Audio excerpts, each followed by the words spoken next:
आज हम 9 नवंबर के यूपीपी आरडब्ल्यू के यूपीपी के टॉप 10 क्वेश्चन सॉल्व करेंगे, जिसमें पहला क्वेश्चन है यदि शशि मतलब दिया है शशि 5,000 रुपये की दर से दो वस्तुएं बेचता है। पूरे लेन देन में ना तो हानि होती और ना ही लाभ होता है। यदि एक वस्तु 16 सही 2/3% की हानि पर बेची गई तो दूसरी वस्तु कितने लाभ पर बेची गई। तो 16 सही 2/3% की वैल्यू कितनी होती है 1/6, इसी की वैल्यू होती है 1/6।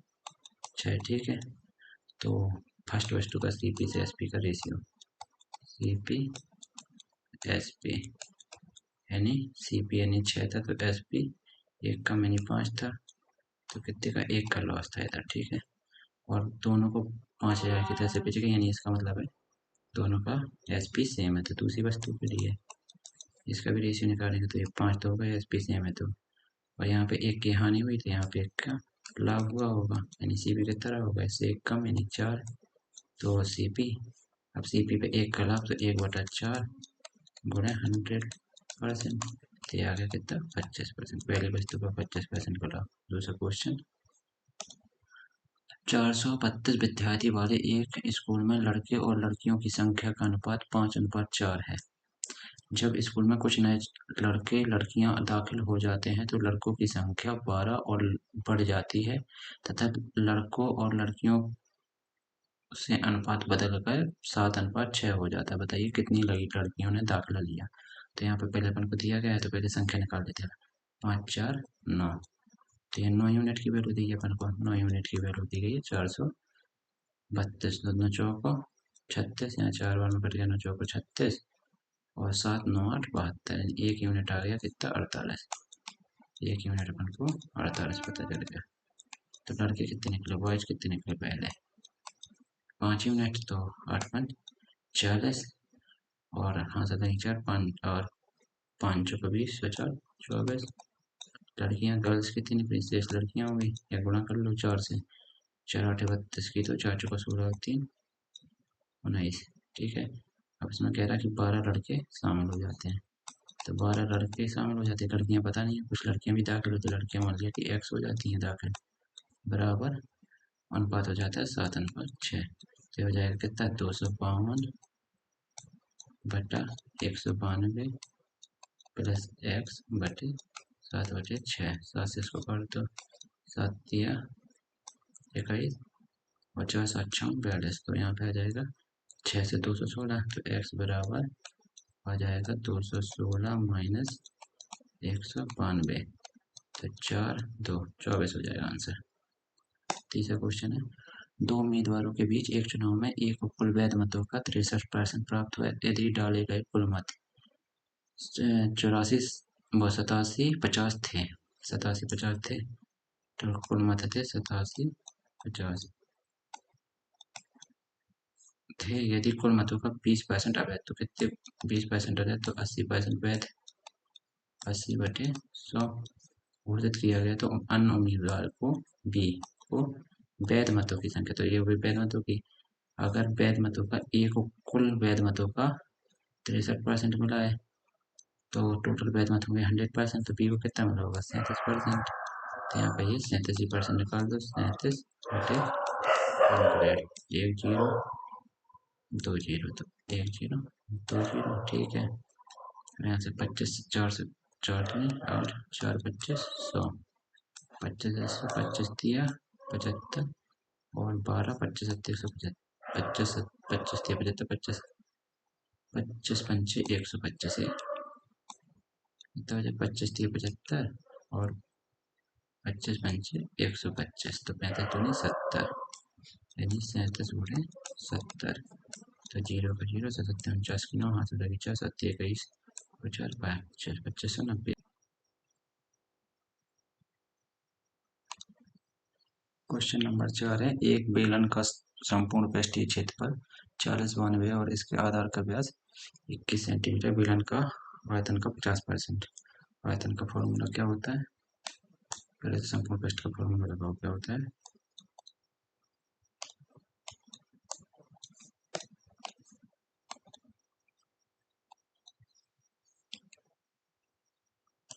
पाई और इस नहीं 2 पाई आर कोष्टक में आर प्लस एच।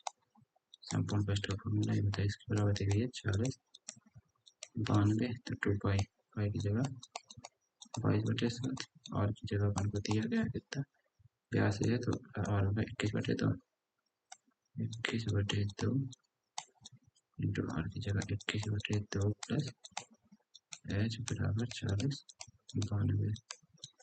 काटते हैं पहले तो, 7 दिया 21, यहाँ ये 2 से 2 कैंसिल, फिर 22 से काट गए, 3 से काट देता हूँ, यहाँ 3 से कट रहा है नहीं, 4 2 6 9 कट गए, 3 एकम 3 3 तिरका 9, 3 एकम 3 3 तिरका 9 3 18 3 चौका 12।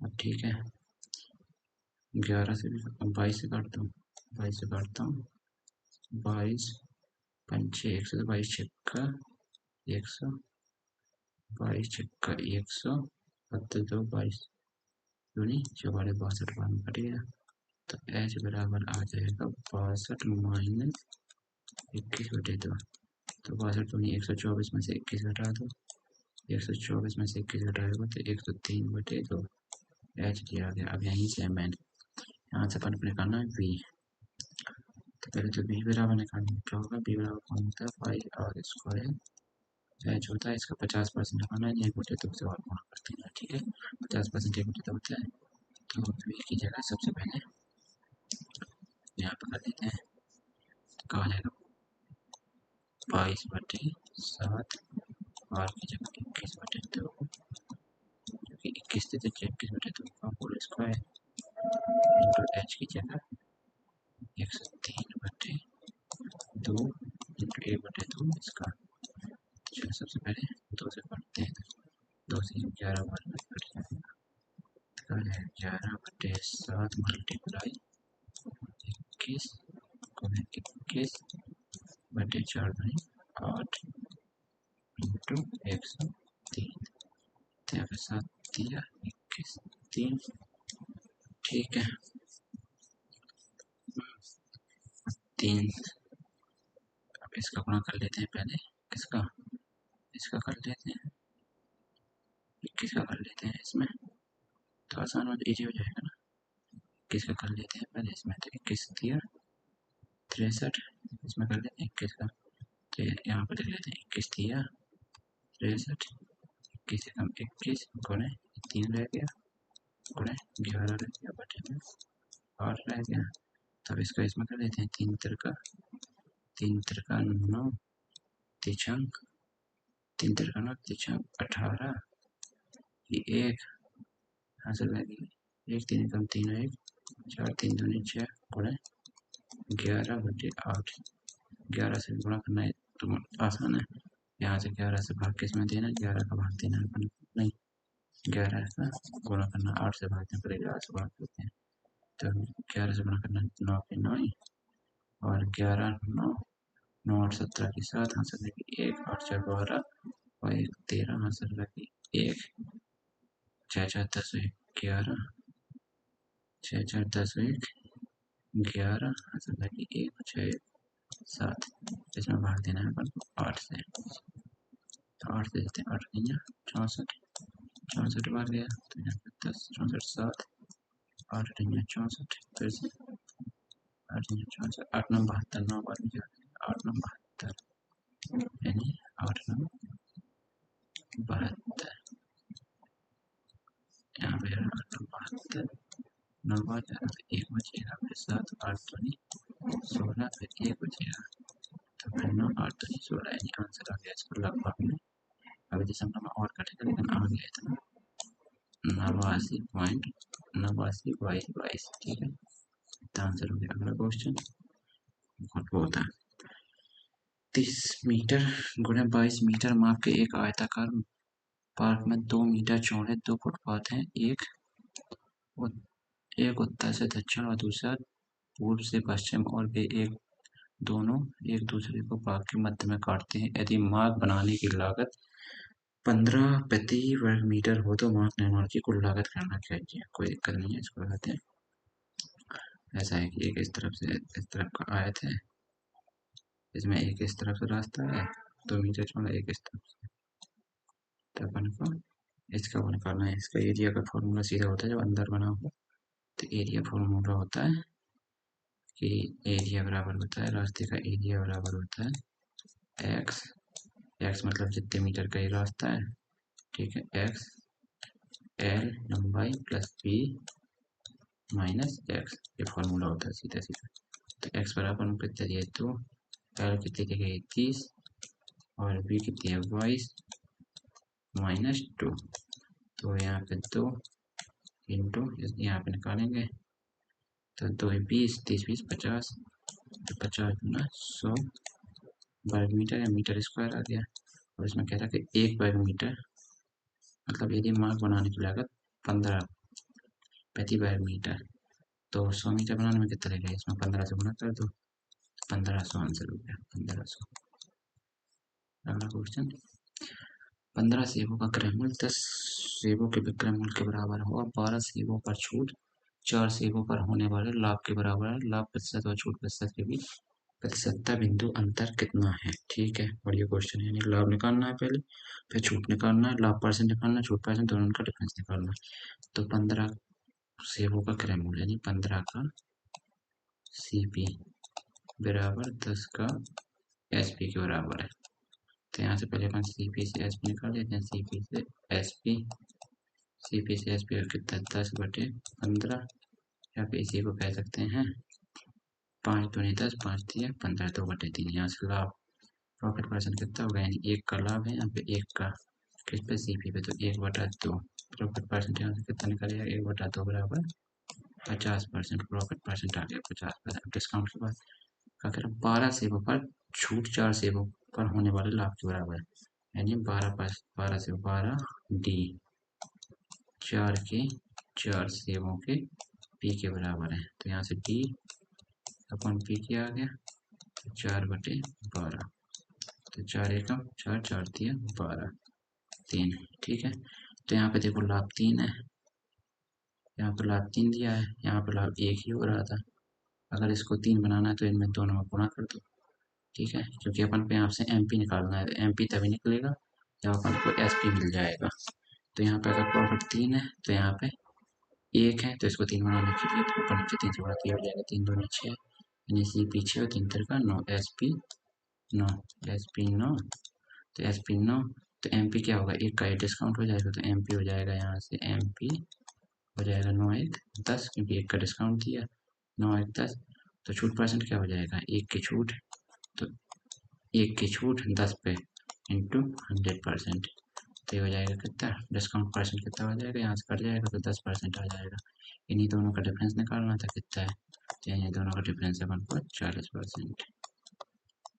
ठीक है, अगला क्वेश्चन, क्रमशः 6 सेंटीमीटर 8 सेंटीमीटर व 10 सेंटीमीटर त्रिज्या वाले सोने के ठीक ठोस गोलाकार मानकों को पिघलाकर एक मनका बनाया जाता है। इस प्रकार निर्मित बड़े मनके की त्रिज्या कोई नहीं है, सीधा सीधा इसमें आयतन मतलब बड़े का आयतन जो है वो होगा इन तीनों के आयतन के योग के बराबर होगा। तो यहाँ पे होगा 4 यहाँ पे होगा, फॉर्मूला क्या होता है, बड़े का आयतन बड़े की त्रिज्या आर मान ली कैपिटल। ठीक है, तो यहाँ पर क्या हो जाएगा 4/3 पाई आर क्यूब बराबर 4/3 पाई छोटे वाले का मैंने यहाँ पे कॉमन ले लिया, तो R1 का क्यूब प्लस R2 का क्यूब प्लस R3 का क्यूब।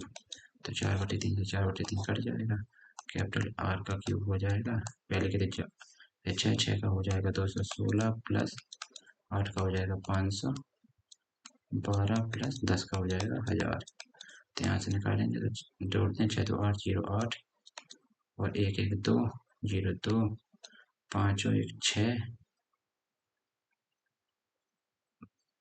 नहीं 0 5 2 7, यानी हो जाएगा 1728। ठीक है, 1728 हो जाएगा। आर क्यूब बराबर 1728, तो आर बराबर ये कितने 12 के क्यूब होते, तो 12 बड़े कितने आ गए 12। अगला क्वेश्चन है, ये किसी कार्य के 12% भाग को निर्धारित समय के 15% समय में पूरा कर सकता है। ए और बी निर्धारित समय की पूरी अवधि तक कार्य करते हैं, मतलब जो 100% टाइम तक काम करते हैं और कार्य पूरा हो जाता है, मतलब 100% तक ए ने भी पूरे समय तक काम करो, 100% तक बी ने भी करो, कार्य पूरा हो जाता है। बी कार्य का कितना भाग पूरा करता है, ठीक है। तो पहले ए का निकालते हैं। ए 12% भाग टाइम, टाइम कितने यहाँ पे टाइम मान लिया 15% टाइम में कितना काम करता है 12%, ठीक है। ये वर्क का परसेंट है। तो 100% में कितना करेगा ये 100% में, 100% टाइम में ये काम कर लेगा कितना 12/15 इंटू 100%, ठीक है। तो यहाँ पे 12 से 30 जो आपका 12 5 15 5 20 100 यानी 80%। अगर मतलब ये पूरे टाइम तक काम करेगा, ये लिखा ना निर्धारित समय की पूरी अवधि तक कार्य करते, दोनों करते हैं। तो ये ने अगर पूरी अवधि तक किया तो 80% काम होगा। 100% टोटल काम था तो उसमें से बी ने कितना किया होगा 20%, तो बी ने किया है 20%। अगला क्वेश्चन, एक व्यक्ति के पास कुछ धन है, वह इस धन का 20% एक वस्तु खरीदने पर खर्च करता है, शेष धन का 5% यातायात पर खर्च करता है तथा उसने 120 उपहार में दे दिए। यदि उसके पास 1400 शेष बचे तो उसने यातायात पर कितने रुपए खर्च किए। तो एक व्यक्ति के पास कुछ धन है, मैंने मान लिया कि 100 रुपये धन है, ठीक है। 20% उसने खर्च की तो कितना बचेगा, 20% की सीधा होता है 1/5 यानी 4/5 बचेगा। ऐसे ऐसे रख सकते हैं 80/100। और खरीदने पर खर्च करता है शेष धन का 5% यातायात पर, शेष का यातायात पर 5% यानी 5% यहाँ से खर्च खर्च करेगा तो क्या हो जाएगा, 5% 1/20 तो ये हो जाएगा क्या 20 से 19, या इसको लिख सकते हैं 95/100। और 120 उपहार में दे दिए माइनस 120 उपहार में दे दिए, तो उसके पास 1400 बचे शेष, ठीक है। तो x/4/5 पूछा क्या उसने, उसने यातायात पर कितने रुपए खर्च किए, मतलब 20% शेष खर्च हुआ था, जो शेष मतलब खर्च होने के बाद शेष था उसका 5% उसने खर्च किए थे यातायात पे, ठीक है। तो यहाँ से निकालेंगे अपन तो हो जाएगा कितना 19/20 बराबर 15, इस तरफ जाएगा तो हो जाएगा कितना 1520 हो जाएगा, 19 8 152, तो ये हो जाएगा कितना, यहाँ से 20 इस तरफ ले जाओ, 100/4/5, ये हो गया क्या 20% खर्च करने के बाद, मतलब वस्तु खरीदने के बाद का ये हो गया। और यहाँ पर ये 20 इस तरफ चला जाएगा तो अब 1600 हो जाएगा, ठीक है।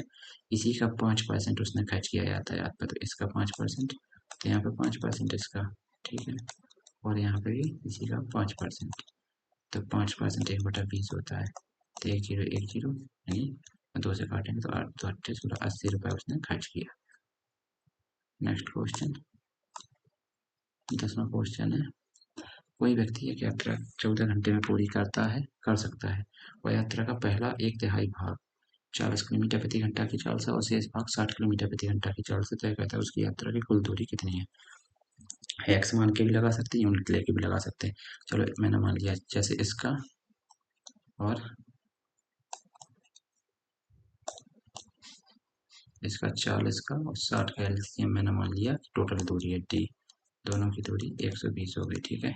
120 यूनिट, 1/3 भाग, इसका 1/3 भाग होगा 40, और 40 की स्पीड से जाएगा, 40 की स्पीड से तो कितना है एक बार में चला जाएगा 1 यूनिट, टाइम यहाँ पे लग जाएगा, ठीक है। टाइम टोटल निकालना है। और शेष भाग, शेष कितना बचेगा 40 चलेगी तो 80 बचेगा भाग, शेष भाग 60 किलोमीटर प्रति घंटे से जाएगा, तो यहाँ पे काटेगा तो कितना आएगा 20 चौका 80, 20 दिया 60, तो 4/3 यूनिट, तो टोटल टाइम कितना यूनिट हो जाएगा, एक यहाँ से 1 + 4/3, तो ये हो जाएगा कितना 3 एकम 3 4 7 यानी 7/3 यूनिट। 7/3 यूनिट की वैल्यू अपन को दी गई, टोटल टाइम लगता है 14 घंटे। तो यहाँ से 1 यूनिट निकालेंगे तो यहाँ से 7 से कट जाएगा, 7 दूनी 14 और ये 3 3 3 6, 1 यूनिट 6, तो अपन 120 मानी थी टोटल डिस्टेंस, तो 120 गुणा 6 यानी 720। तो ये अपने 10 टॉप 10 क्वेश्चन सॉल्व हो गए हैं। और इसके बाद में अगर आपको वीडियो अच्छा लगा हो तो लाइक करें, सब्सक्राइब करें, और अगर आपको पसंद आया तो कमेंट करें, तो ऐसे और भी सॉल्यूशन हम कराते रहेंगे। Thank you for watching, like करें, शेयर करें, सब्सक्राइब करें।